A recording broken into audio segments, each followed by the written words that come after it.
All right, we're back with another breakdown review of Loki. This week we're talking Season 1, Episode 4. Definitely the biggest and most revealing episode yet. With everything we found out from Loki and Sylvie and about the TVA and everything else, we're going to be breaking it down all here today.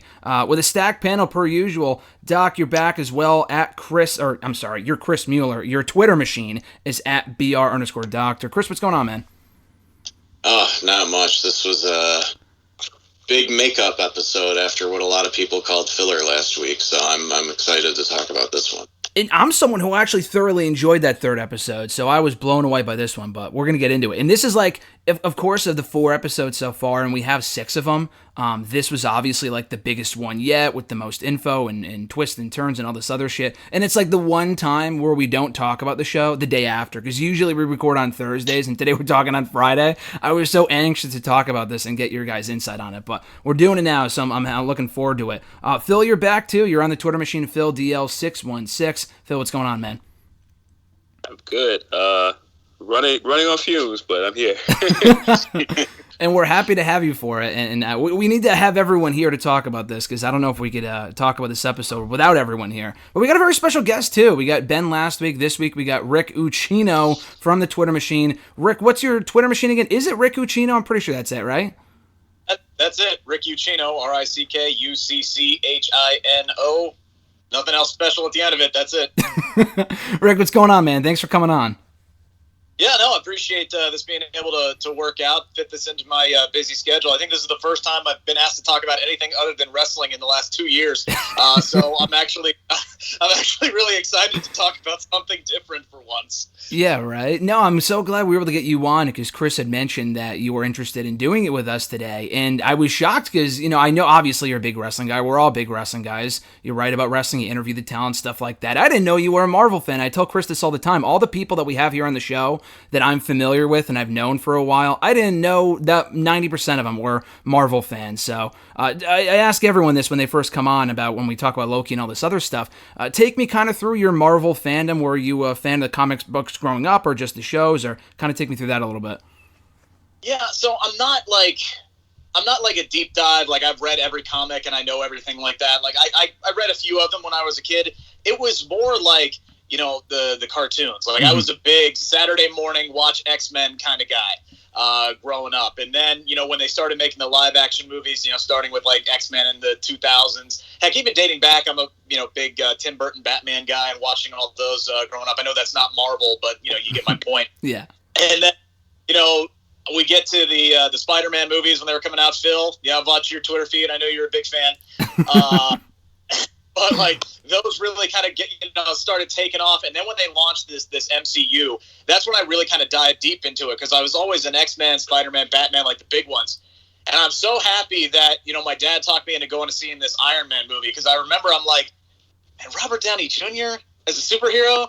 That just seems fucking weird. I don't know, man. And I was hooked from there on in, and I'm a big MCU guy. I got my wife into all of the MCU stuff, and I'm hooked. So I'm kind of happy too that I don't know the deep dive into the comic books as much, because then I can be shocked, and I don't expect certain things, and I know people get upset when things don't happen the way that they were supposed to. Yeah. So I feel like I can enjoy the MCU a lot more, not being as knowledgeable about the comic books. It's so funny you say that, because I'm kind of similar. Like, I didn't even grow up watching as like the same stuff that you did with the movies and whatever. I really just got into the MCU probably around the first Avengers film, and I've seen all the movies since then. Chris and I broke down every film last year.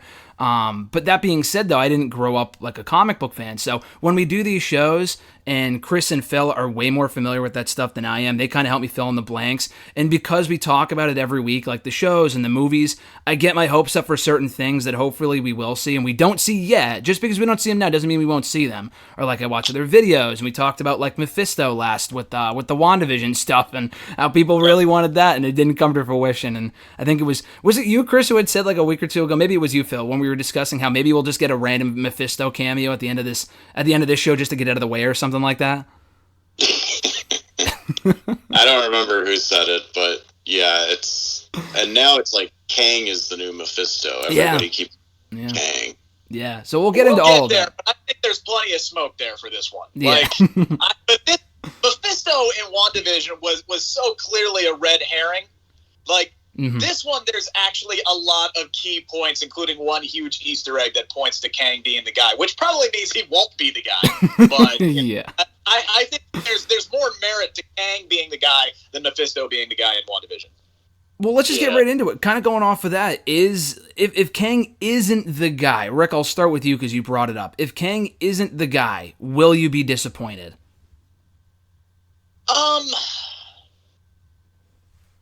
Maybe just a little bit, because I'm dying for that big tie into the next, MCU movie phase. Obviously, we know Kang is going to be in the next Ant-Man film, which is coming out relatively soon. Majors has said, "Hey, look, I'm not in Loki. I don't care what the rumors. I'm not bullshit. That's just the Marvel, line. They're not, just don't spoil anything. We can't take him for anything. But I'm dying for that next big tie-in. Like, I was waiting for that big Doctor Strange tie-in from WandaVision, and we got a little bit of it, but we didn't get that huge, all right, here we go, now we're launching into the next phase of the movie. So I'm hoping that we get that big connection with Ant-Man here. And it's funny you mention that too, because I'm pretty sure if I saw this correctly, if I read the articles correctly, I'm pretty sure Doctor Strange was supposed to be in WandaVision. Like, I don't think they filmed the scenes for it, but he was supposed to be a blink and you missed a cameo, with the pharmacy ad, with the flashbacks and whatever, and that was supposed to tie into the movie. Obviously, we all know it's leading to the next movie, the second Doctor Strange film, but still, it would have been cool to see him, or to see him pop up in a post-credit scene. We didn't even get that. But, still, I think hopefully this show might have that. There's a very good chance it could, and it could be Kang. Like you said, it's due out soon, so there's a very real possibility it could happen. Phil, what about you? Kang the Conqueror, is it going to happen? Do you want to see it happen? And would you be disappointed if it doesn't happen on this show? Yeah, at this point, it feels so obvious. There's so many winks and nods to it that I would be really surprised if we don't see Kang or Mortis in this thing. If it's not Kang, I think there's a clever way to do it. If we get to the end of this and we find out there's a Loki variant that's been the head of the TVA all this time, I think that would be great. Yeah. I think that might be where we're headed, because I'm thinking if it's not... I'm not thinking it's definitely Kang, but it has to be something. What's the woman's name? It's not... Is it Ravonna? Is that her name? Not Ramona. Ravonna, right? Okay. Ravonna Renslayer. Okay, so I'm thinking it might be she's probably behind. I was thinking that we were talking about this the last couple of weeks, and I'm thinking, okay, it might be a Wizard of Oz type thing where it's just kind of the smoke. I didn't think we'd actually get to see the Timekeepers, because we talked about this last week. The three of us did with Ben about how it's probably a bunch of bullshit. We saw them technically on this episode. Obviously, they weren't real. So that's another question before we go any further. Are there actual Timekeepers and we're just not seeing... I mean, maybe not with this show, but just in general, because I know they exist in the comics. Within the confines of the MCU, are there actual Timekeepers, do you guys think, or were they just bullshit the entire time with Loki? I don't think they were ever Timekeepers. I think that everything behind the TVA, I think it's a scam. I think the whole idea of a sacred timeline is also a scam. I think all of this is to protect this main timeline where whoever's behind the TVA remains in power. But that's why it points back to Kang, because if anybody would want to protect their timeline and would be obsessed with an absolute timeline, it would be Kang. Yeah, that would seem to make the most sense, and especially with the Renslayer tie-in too. Like you said, there's so many things pointing to it where I personally would be a little disappointed if it doesn't. If he's not even just in the show, and maybe they'll tie to it, maybe not. Maybe with a post-credit scene or something. I don't know, but it's got to be where they're headed with this. And we've talked before about how I think it was you, Chris, when they focus in on the three faces of the Timekeepers at various points throughout the episode so far, including on this episode. The middle one closely resembles... Who's playing Kang? You mentioned it earlier, Rick. Was it Lee Majors? It's John Majors. Okay, so we had mentioned that he had closely resembled him, the statue of this Timekeeper. I don't know if that's probably just looking too much into it, but that was an Easter egg as well. But yeah, what about you, Chris? What are your whole thoughts on the whole Kang thing with the Timekeepers and everything else? I mean, it really does just feel like that's what they're building to, but we thought that in WandaVision with Mephisto and a million other things. So I don't know what to believe anymore. Like, my whole theory about Sylvie's enchantment working on Loki obviously is not true, because that just was thrown by the wayside this week. As far as the timekeepers go, like, I agree with Phil. I don't think there was ever timekeepers the way that they at least define them in the comics. But it wouldn't surprise me if they ended up like ending the show with the creation of an actual TVA with Mobius in charge. Mm-hmm. And I had a kind of a funny thought. So there's this whole thing now with, like, we see Loki get, what we think is disintegrated, basically, and then he just wakes up somewhere else with a bunch of other Lokis standing over him. So that sort of leads me to believe that nobody who gets pruned actually just disintegrates. Like, they just end up in some other weird place where they live out the rest of their days. I hope so. So what if there's a bunch of Mobius variants in one place, but unlike Loki, they're not all different, and that's how we end up with an entire TVA of the clones that basically look all the same. Because Mobius is supposed to be, like, exactly the same as all the other TVA employees. He's just, like, one of the main ones. But I think it'd be hilarious to see Owen Wilson wake up just surrounded by 10 Owen Wilsons.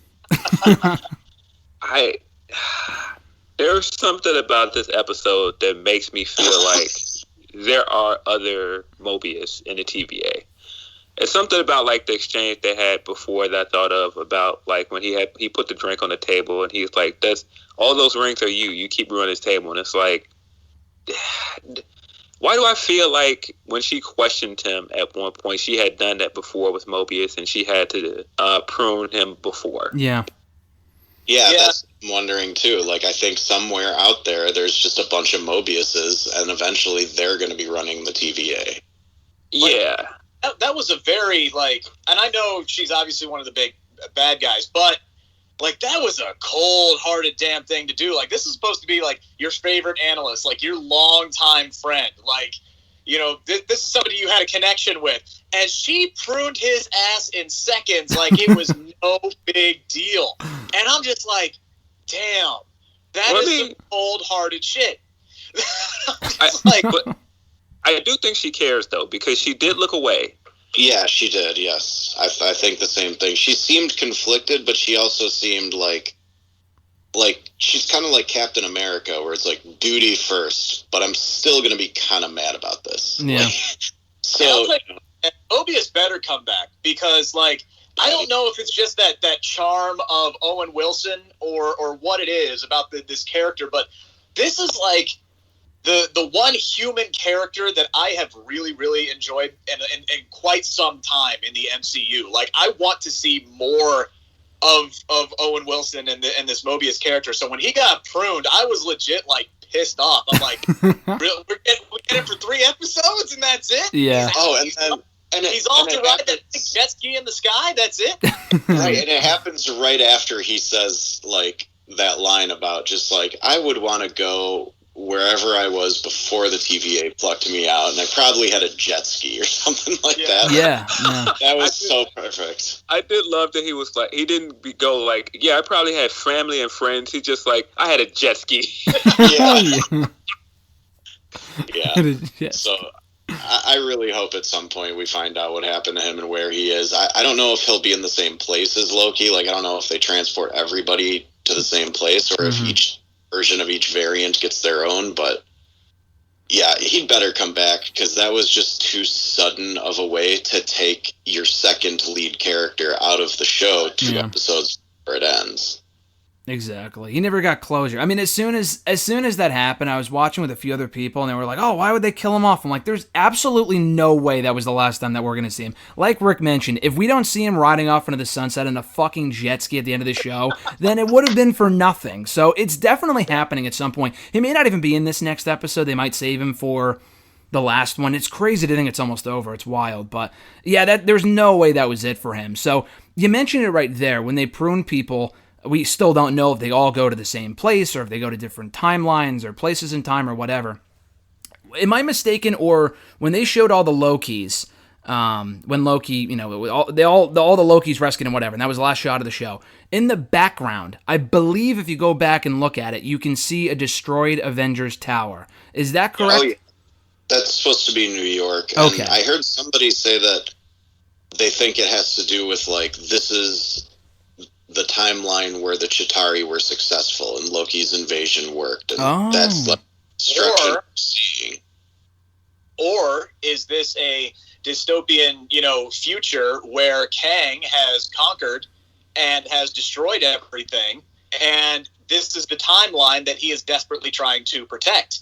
And this is the strings that he's trying to pull, because I don't think there's one true sacred timeline, because if there was, we wouldn't have 9 different variations of Loki. Like, we could have 2 different Loki variants, but it would be Tom Hiddleston both times. There wouldn't be one timeline with a female Loki and one timeline with a male Loki or a crocodile Loki or whatever the hell it is, old man Loki.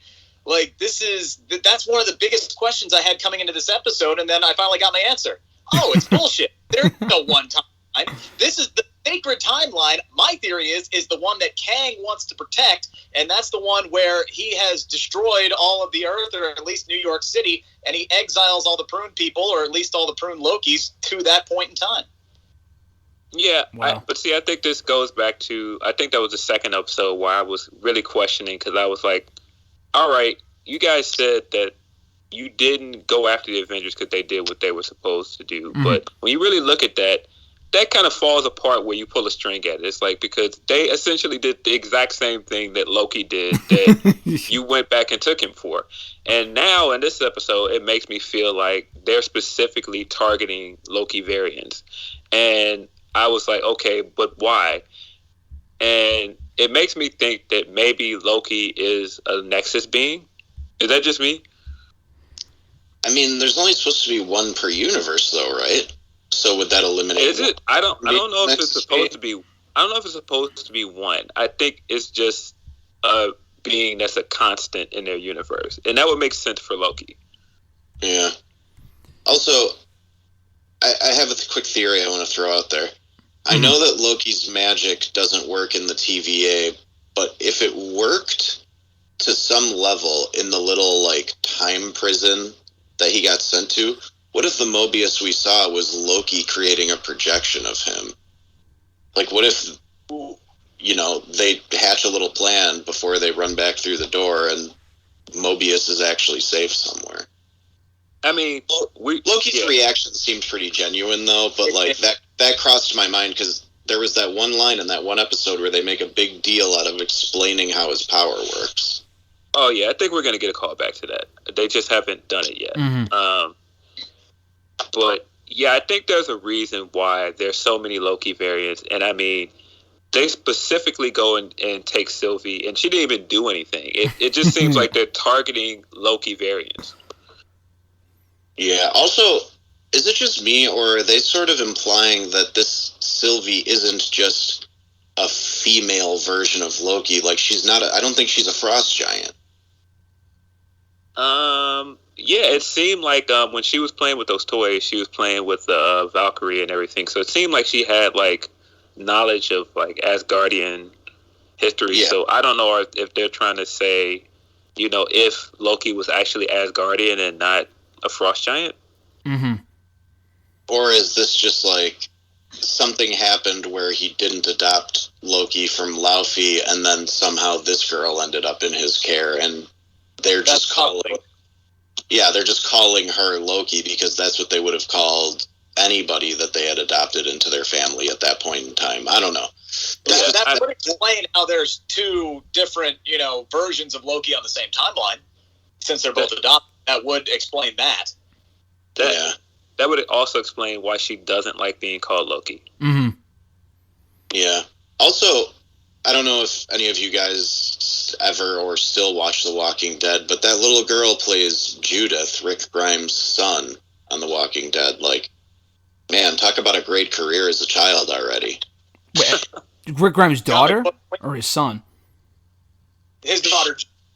Yeah, his daughter Judith. In the show, Rick Grimes, the main character, has a daughter with his wife before she dies, and nowadays in the show, it's like flashed to several years later a few times. Yeah. The actress playing Judith on that show was the actress we saw playing young Sylvie.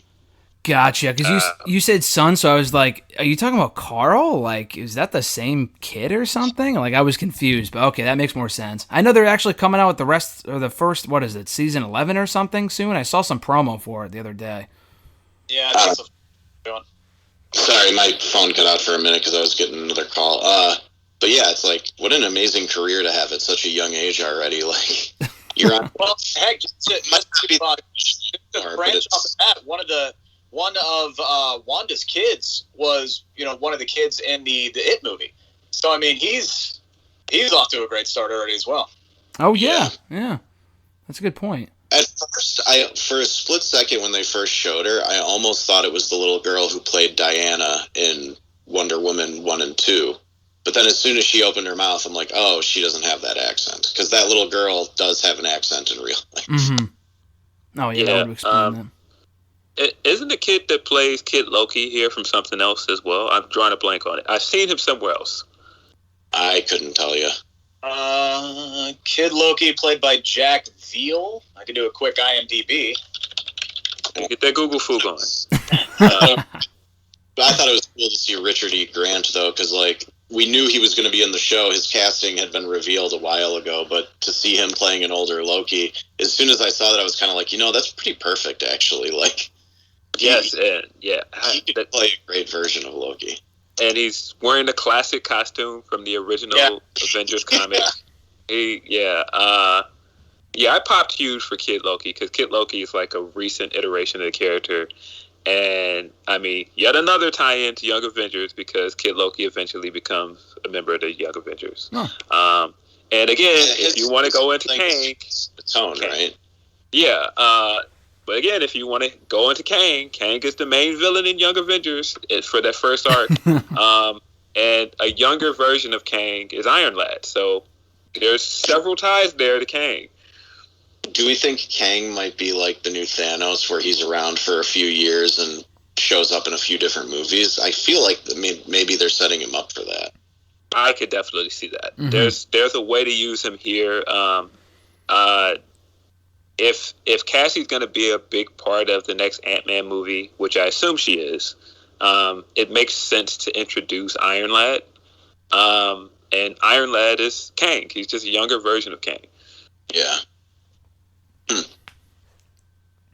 There's a lot of different ways they could go with this, but I would laugh so hard if this show wrapped up and we don't see Kang, and then there's an end credit sequence that's almost exactly the same as the Avengers, with him just looking at the camera, smiling like Thanos. Like, that would make me so happy, just because I think it would piss a lot of people off. I think what would piss more people off is if they didn't mention him at all. But I think that would be cool, though, because at least it ties everything in, like Rick was saying earlier. So I think that'd be better than nothing. That would piss a lot of people off. Yeah. Also, I don't think Ravona's necessarily evil. I know we were talking about that earlier. She seemed scared as shit when she was on her way to the Timekeepers. I'm not sure she's even 100% in the know on what's going on. Well, and she's the big Easter egg that I was talking about earlier because, correct me if I'm wrong, because again, my comic knowledge isn't great. She has a major tie to Kang. Like, doesn't she, like, date Kang or something like that in the comic? Yeah, so if they could have picked anybody to be the head, T.V.A. judge, but they picked her, and I think they picked her for a specific reason, and maybe it's the fact she's in some kind of, I don't want to say, abusive relationship or something like that, but maybe she's in a relationship with a guy that she is genuinely scared of and afraid to piss off, and that might be the whole driving force behind that. Mm-hmm. Well, I mean, that's essentially her and Kang's relationship. Like, it's kind of like a reluctant relationship in the comics. And there's other things in her office that make me think Kang. Like, she's got a snow globe in there. I noticed that every time they cut to it, and I'm like, makes me think Chronopolis. Oh, yeah. Like, which was teased in Ant-Man and the Wasp. Is that what you're talking about, Phil? Yes. Yeah. And I still think this architecture that they show for the exterior when they showed out the window of like what it looks like where they are, reminded me very much of when we saw that little city in the background in Ant-Man. I thought that too. I was like, what if the TVA is in Chronopolis? Yeah, like it would make sense that it would be in the quantum realm because it would make it easy for them to go wherever they need to go. And more than once, we've learned that time passes differently there. So it would explain why some of these agents have hundreds of years of memory, like Sylvie said with C-20, who I don't think is actually dead. We didn't see her die, so I think Ravonna was lying about that. I think C-20 is also still somewhere out there. Yeah. Gotta see a body. Gotta see a body.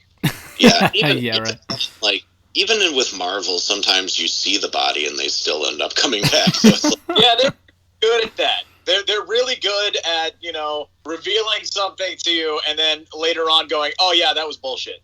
They're really, really good at that. Yeah. yeah. Yeah. I mean, well, correct me if I'm wrong. B-15 is still alive. She just got knocked out. Right. Yeah. She sort of just disappeared. Like, there was another shot in that same scene later, and you just don't see her on the floor anymore. I thought that was very strange, but man, what a freaking performance by her in that one scene where Sylvie's unlocking her memories. Like, they could have easily gone the route of just showing a bunch of flashes of her in her normal life, but instead they just close up on her face, and it's just 100% her performance telling you exactly how she feels. Like, that was incredible. Like, that scene was probably my favorite scene in the episode because it was just the most emotional thing that they could have done in that moment. And the fact that, like, it happens in the rain, but you can also tell there's tears on her face, that was such a nice detail. I don't know if you guys watched Lovecraft Country, but she's in that, and she's fantastic in that too. The lead character in Lovecraft Country is John Majors, by the way. Oh, interesting. Well, eventually, we've talked about this too. Eventually, like, every actor will have appeared in Marvel, so we're starting to see these movies show up where it's like, oh, the Hitman's Bodyguard's wife stars Deadpool, Nick Fury, and whatever character Selma Hayek is in the Eternals. Like, But movies, I think multiple- we're only like three actors away from the entire cast of Lord of the Rings being in the MCU, aren't we? At this point. Yeah, we're close. I mean, even if you just look at Lovecraft Country, like I said, like John Majors is in there. Then Jernay Smollett is in there, and she was in with Birds of Prey. oh yeah, that's right. She was Black Canary, right? Yes. There's somebody else in Lovecraft Country that is in another Marvel property. I'm drawing a blank. The Asian actor that played Blink in the Gifted show. She's in it. Man, The Gifted really got the shaft. Great show, by the way. Really great show. I really would like to see like Polaris or somebody else from that show show up somewhere else. Yeah, it'd be cool if they used just a select few actors from some of those X-Men properties when they relaunched the X-Men, because some of those actors were doing good work and deserve to come back. On a completely unrelated note, because you guys were mentioning like Richard E. Grant and how he was announced for the show, was Lady Sif announced for the show or no? Because I was like, holy shit, like that's Lady Sif. I didn't know she would be in it. That was a totally unannounced credit cameo. Yeah. Oh wow. Yeah, I was pleasantly surprised, but I was glad to see her back. Because I personally hated that she wasn't in Ragnarok. It was cool to see her again, and it sounds like she's going to be in the next Thor movie. So cool. Excited for that. Oh yeah, well there's got to be that love triangle: Natalie Portman, and Thor, and her, and there's going to be some interesting dynamics there. Or they go the other way with it, and Sif ends up with Valkyrie, because Tessa Thompson has talked about in interviews that her arc in that movie is going to involve her being the new king looking for her queen. Oh, okay. I'm down. Cool. Yeah, but I loved seeing Sif show up. Jamie Alexander did a good job with that role, but this was the first time she ever got to like kind of be in a funny scene. Other than maybe a couple Agents of S.H.I.E.L.D. episodes, I guess, but it was nice to see her come in and just have like this weird, quick little role where she gets to kind of be funny, but also like an asshole to Loki at the same time. You know what I loved about that scene the most? was every time she hit Loki, the sound effects got louder. Every single, like, just to like increase the amount of pain that he was feeling. Like every time there was the crotch shot and the punch to the face, each single one, it was louder every time. It was a nice subtle little thing too. Yeah. Well, now that her TV show's over, there's nothing stopping her from coming back. That's why she wasn't in Ragnarok. Taika wrote a role for her, but that blind spot show she had was just took up too much of her time. I was going to say, why wasn't she in the movie? Do you think if she was in the movie, she would have died like everyone else? Possibly. Maybe, because they sure as shit killed off the Warriors 3 like they were nothing. Like in 10 seconds, dude. Yeah, but that's a wrestling thing, man. That was to put Helena over. That's all that was. Yeah, yeah, pretty much. I mean, I don't know. They could have not been the job squad in that scenario. Yeah, Yeah, that's kind of, Like, I have no particular attachment to Volstagg or anything, but I was at least glad that Hogan got a couple of seconds of screen time before he got killed. Like, he put up the most fight out of anybody, so that was kind of cool. Mm-hmm. Yeah, it surprised me. No, it was cool to see her back here on the show, and I think, like you guys were saying, she'll probably be in the next Thor movie, so I thought that was a really cool cameo. But we got to talk about what we talked about last week, too, with which I'm surprised we haven't addressed yet, the whole Sylvie-Loki romantic relationship thing. I didn't think we would actually get it. I shit on it last week. I thought it was just a fanfic thing where people were like, oh, I want to see them together. But we actually got that arc here, which really surprised me. So I'm going to get your guys' thoughts on it. Chris, if you want to start off, what your thoughts were with the whole romantic relationship between Loki and Sylvie. I mean, is it a romantic relationship, or was Owen Wilson just teasing him? And it's like, I don't know. I don't know if it's going to go that route, and I don't think it really needs to, but it was so funny that was such a big talking point online, and then all of a sudden it's on the show, too. And yeah. There's no way that could have been reactionary. Like, they would have known that people ship everybody. Yep. Like, people are literally shipping Helen Mirren and Vin Diesel because of their chemistry from Fast 9. Weird. Which, let's be honest, Helen Mirren could have chemistry with anybody. Like, that woman is a class act actress who, she knows how to be flirtatious on screen because she's been doing it for the better part of 50 years. But, I don't know, it's the whole romantic thing, like, I don't need it, and if they go that route, fine. Just make sure to firmly establish that these are not supposed to be the exact same person down to the DNA, and that this is like some weird combination of masturbation and incest with yourself. And Mobius even mentioned that too, not using those words exactly, but he was like, oh, like he was like, you're dating another Loki? Didn't he say, like, you found a new way to perform incest? Or, like, didn't he actually use the word incest? I don't think he said incest. Fell for yourself, I think is what it was. Yeah, something like that, which on an egotistical level is a hilarious way to look at it, because it's like, of course Loki would fall in love with himself. As Loki thinks so highly of himself. The other thing is, it's like, there are different forms of love, right? Like, I love my mom. I'm not in love with my mother. So maybe it's a Luke and Leia type, really strong connection, bond type thing, and that's the kind of love that is there. Something that, with the exception of his mother, I don't think Loki's ever really had in his entire life, because that's what he does, is he closes people out and he pushes them away because he's afraid to look at himself internally. Well, now he's got somebody who's him, basically, and they already know there's no bullshitting each other on this one. So it's them, and he finally found somebody that he can connect with because it's him. This is a stupid question, Rick, but kind of going off what you said, did George Lucas know that Luke and Leia were going to be brother and sister by the sixth movie? When they ended up doing that reveal, did he know that? Like, when he was doing the teases of the relationship between the two in the first movie or two, did he know that or no? God. I would hope not, considering they kissed each other in the first one. He didn't. He's talked about it. George Lucas has talked about how the original plan was he wanted to make another trilogy after that, and that was going to deal with Luke searching the galaxy for his sister. So Leia was never intended to be the sister. By the time they started the third movie, Lucas was like, this it's going to kill me if I keep making these movies because they're so hard to do. Mm-hmm. So he's like, we're just going to make Leia the sister because Mon Mothma is the only other woman in the galaxy and it doesn't make sense.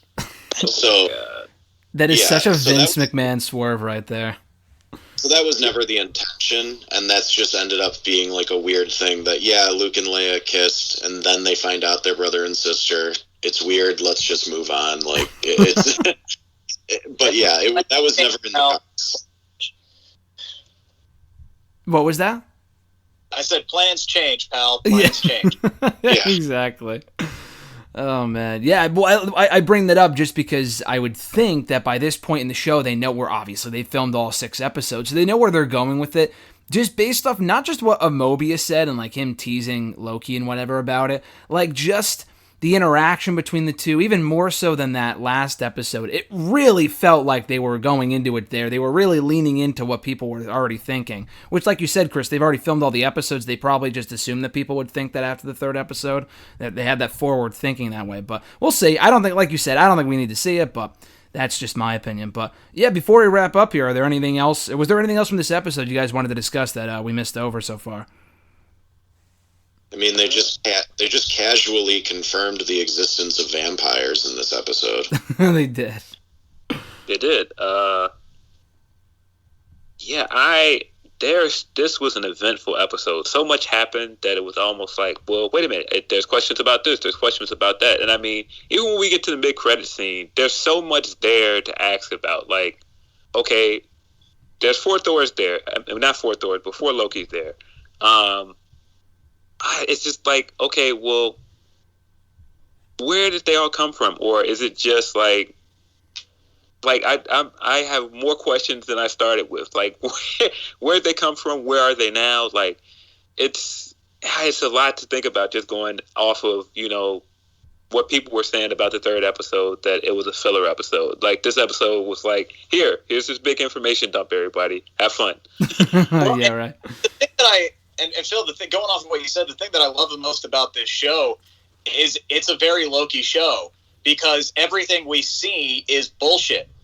Like, literally, nothing is what it seems. Everything is constantly changing. You don't know who's playing who. You don't know who's being genuine. This is a Loki show. Loki is a theme. It's not just the main character in this show. I stopped asking questions because I'm going to have none of those questions answered next week, and I'm going to have a million more. So I'm strapped in. I'm just enjoying the ride. Yeah, I don't think personally that they're going to follow through with the romantic angle because it would just be too perfect of an ending for Loki. Mm-hmm. Like, I feel like there's going to be a swerve in some kind of way.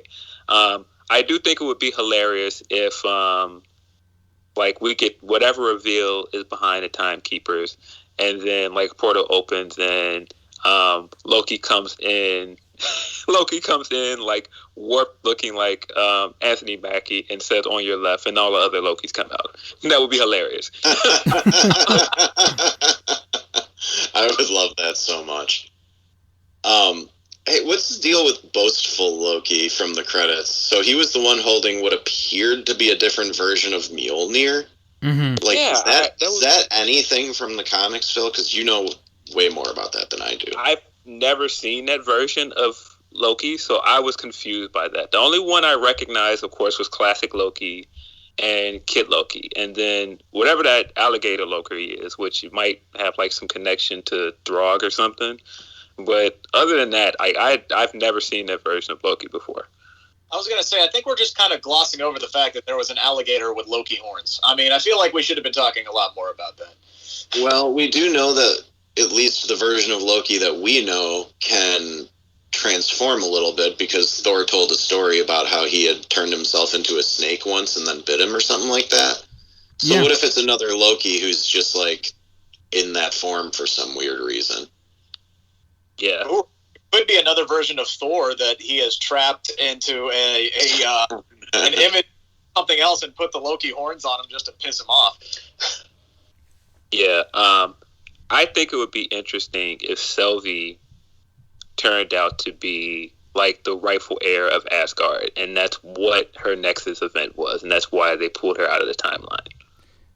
So that's another Yeah, thing. because they never defined exactly what her Nexus event is, other than just the fact that she exists, right? Mm-hmm. Yeah.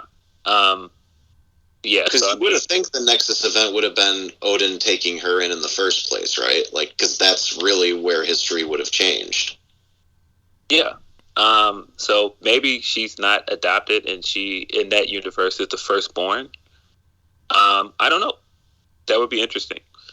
Also, did you notice how when she was getting taken through by Ravonna and she saw that guy getting like manhandled, she screamed, "Help him!" Like, that's not something Loki would have done. Right. She's a much more, clearly a much more like emotionally stable and probably sympathetic person. Like, yeah, we've seen her kill a bunch of people, but in her eyes, these are evil people she's killing. Yeah. Yeah. I just thought that was interesting that they had her yell, like, "Help him," because she clearly cared about the fact that this guy was getting manhandled, even though she's in the same situation. Yeah. Yeah. I mean, she's essentially a good guy here because the TVA are the villains. So, yeah, that makes sense.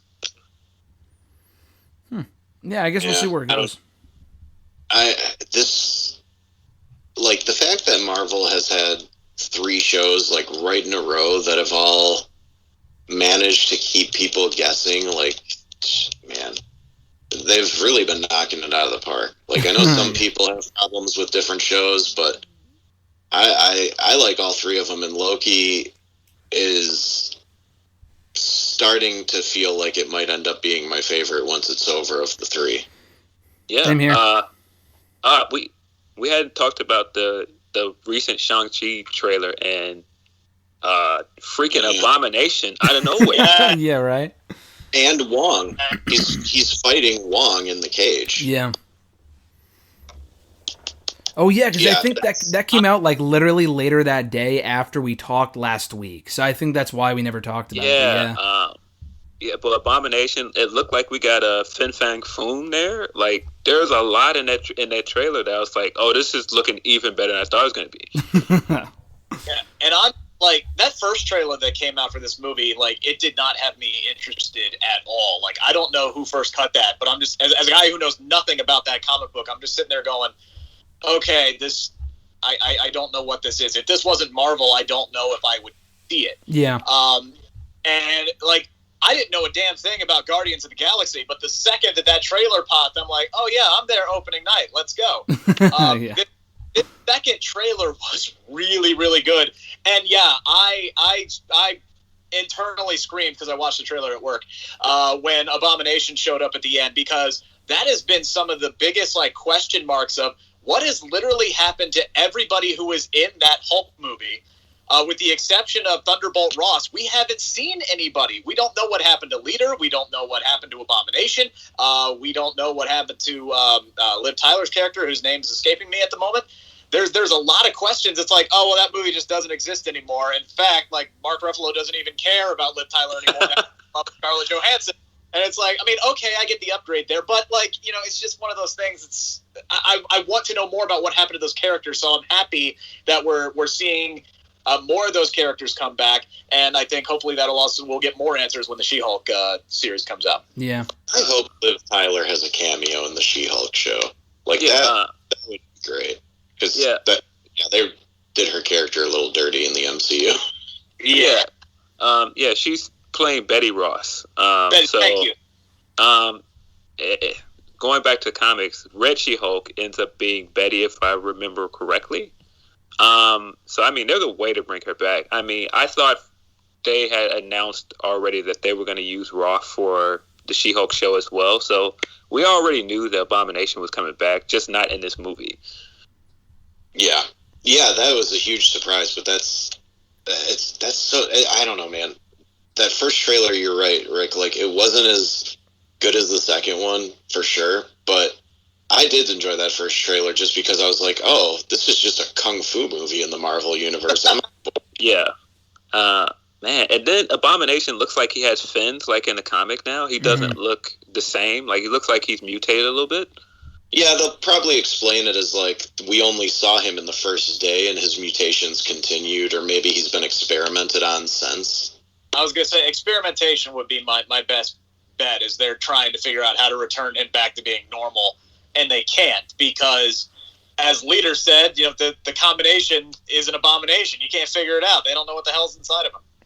Yeah, well, or Roth is doing more mixing and trying to get stronger. Like Roth wants a rematch. And take down the Avengers because he hates the fact that he has to deal with them. Yeah, that makes sense.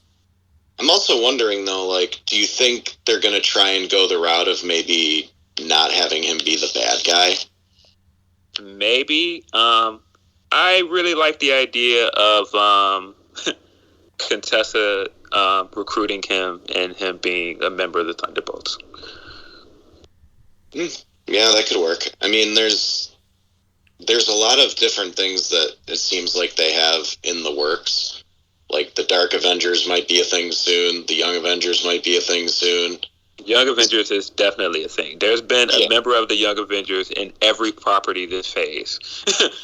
And more to come, too. I mean, we know Kate Bishop's coming. It's possible that they're also going to set up Hawkeye's actual daughter to be somebody in the future. Like, yeah, I mean, yeah. Ant-Man's daughter. They've announced Miss Marvel. They've got, I think they announced another member of the team for the Doctor Strange movie. Did they? Who else did they announce for Doctor Strange? I thought they announced America Chavez. Oh. Did they? That would be interesting. I don't know. I mean, Miss Marvel's coming too, so yeah, I mean, they're clearly setting up a bunch of shit. And I mean, I wouldn't be surprised if we see Miles at some point. Like, Miles is coming eventually. Oh, definitely. I hope so, because they're not going to have Tom Holland forever. Like, I'm sure he would love to play Spider-Man forever, but who knows when this Sony and Marvel thing is going to fall apart. So yeah, but I mean, even if that falls apart, they have the rights to Miles. So if it falls apart, they still aren't going to have Miles. But no, Tom Holland is going to get pulled away kicking and screaming. He's not going to leave the program. He's not leaving. He single-handedly saved that. So as long as he's the guy who is putting on the suit, they're going to make it work. Yeah, you're not going to get rid of him anytime soon.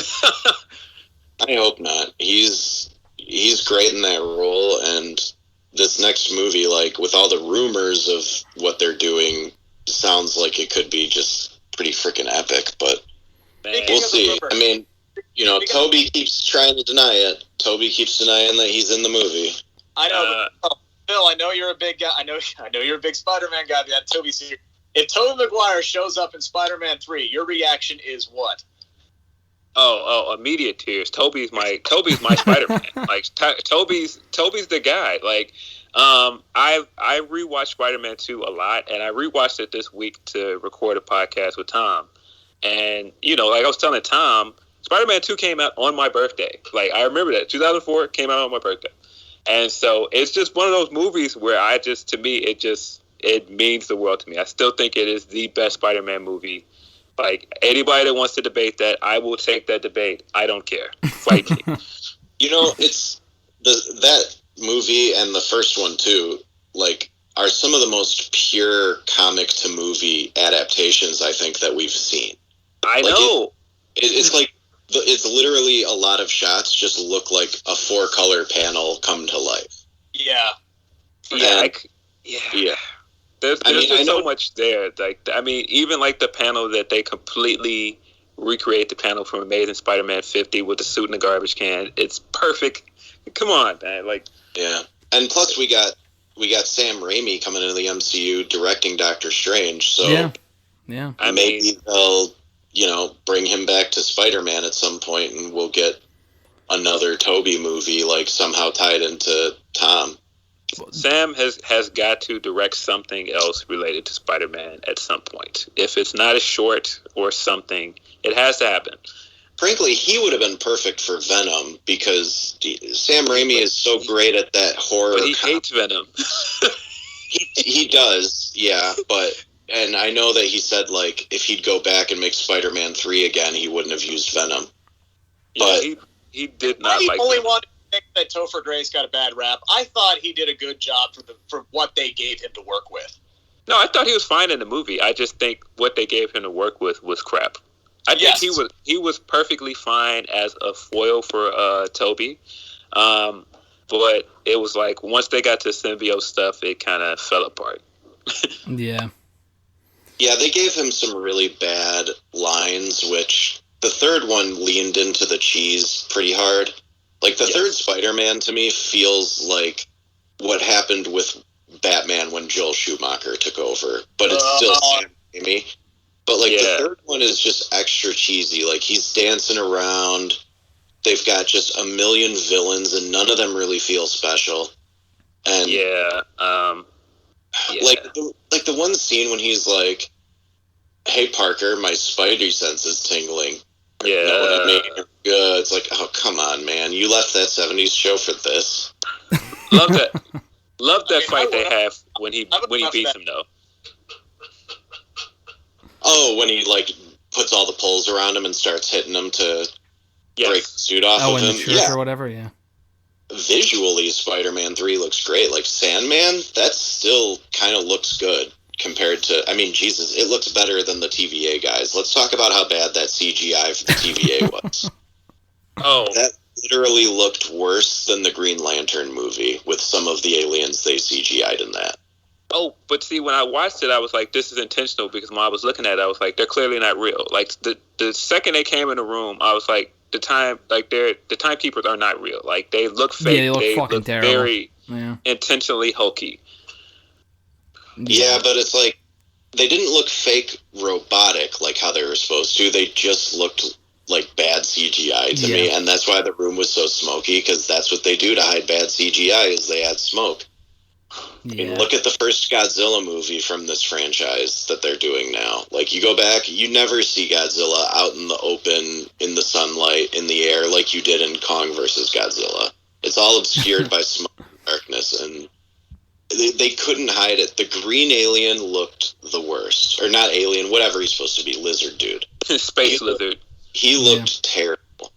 I saw somebody else say it, but the timekeepers are a combination of Sam's theory on all of the villains, because he's a wizard. They're wizards, aliens, and what was his third one? Oh God, what was it?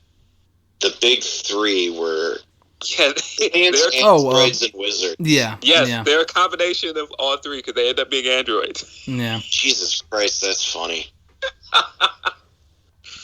But yeah, as soon as you see Sylvie throw her sword and decapitate the dude and all those sparks fly, it's like, oh, so this is their Wizard of Oz moment. You know, exactly. Yeah. And this is what we start doing that weird, goofy laugh. Yeah. Yeah. I had to turn on my captions because I could not understand what two of those guys were saying. Yeah, same. I had my captions on the whole time. It was you couldn't understand what they were saying. Sometimes it's just the audio isn't the greatest. So watching with captions is definitely recommended. But I mean, we called the Oz thing a couple of weeks ago, so I was glad to see that come to fruition. But yeah, honestly, this felt like a show-ending episode to me, so I'm glad we have 2 episodes left. And there were various points in this episode where I thought it was going to be over. I thought we would just go to black and then be it like last week, but they just kept going. And it was one of the longer episodes too. But I'm going to wrap it up there. This was great, guys, and I love all the Spider-Man talk too, so hopefully we can talk more about Spider-Man 2 and 3 and everything else wrong with these other movies another time too. And if Tobey Maguire does appear in the next Spider-Man film coming up later this year, obviously we'll talk about it. And Rick, we might have to have you on as well to share your enthusiasm along with Phil. Oh, dude, I will come back for every MCU podcast you want me on. Let's do this. Absolutely. Yeah, it's been great having you on, man. People can follow you on the Twitter machine at Rick Ucchino. That's correct. One more time. Yeah, Rick Ucchino, RickUcchino. Perfect. So people can follow you there. Chris, you're on the Twitter machine at BR_doctor, and Phil, you're on Twitter as well at PhilDL616. This was a lot of fun, guys. Thanks again as always, and I look forward to the next one. Thanks. Yep. See you guys.